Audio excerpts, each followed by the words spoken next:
Emotional कहानी। माँ, मैं समझ गया हूं। छोटा सा गांव था जहां सूरज की पहली किरण के साथ ही लोग अपने अपने कामों में लग जाते थे। उसी गांव में एक लड़का रहता था, आरव। कक्षा 8 में पढ़ता था। पढ़ाई में अच्छा था, लेकिन माँ के प्रति उसका व्यवहार थोड़ा रूखा था। आरव की माँ सरिता अकेले ही उसका पालन पोषण कर रही थी। उसके पिता का देहांत जब आरव सिर्फ 3 साल का था तब हो गया था। माँ सिलाई करती थी, दूसरों के घरों में खाना बनाती थी और जैसे तैसे आरव की स्कूल फीस भरती थी। हर सुबह माँ उठकर सबसे पहले आरव का टिफिन बनाती, उसके कपड़े प्रेस करती और उसके बाद अपने काम पर चली जाती। लेकिन आरव को माँ का इतना त्याग कभी नजर नहीं आता था। कभी वह कहता, माँ, तेरा खाना सबके सामने शर्मिंदा कर देता है। तो कभी, तू स्कूल में मत आना, मेरे दोस्त तुझे देखकर हंसते हैं।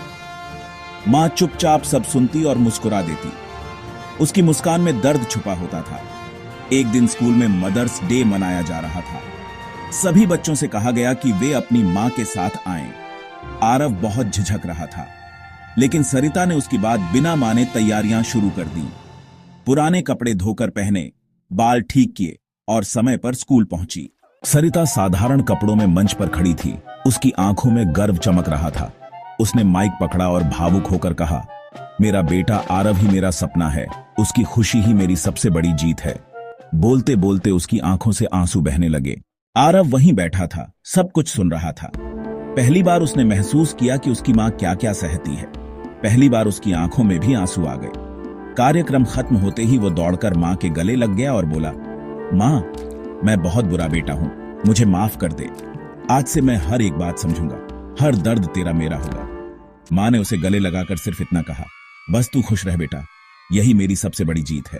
उस दिन के बाद आरव बदल गया।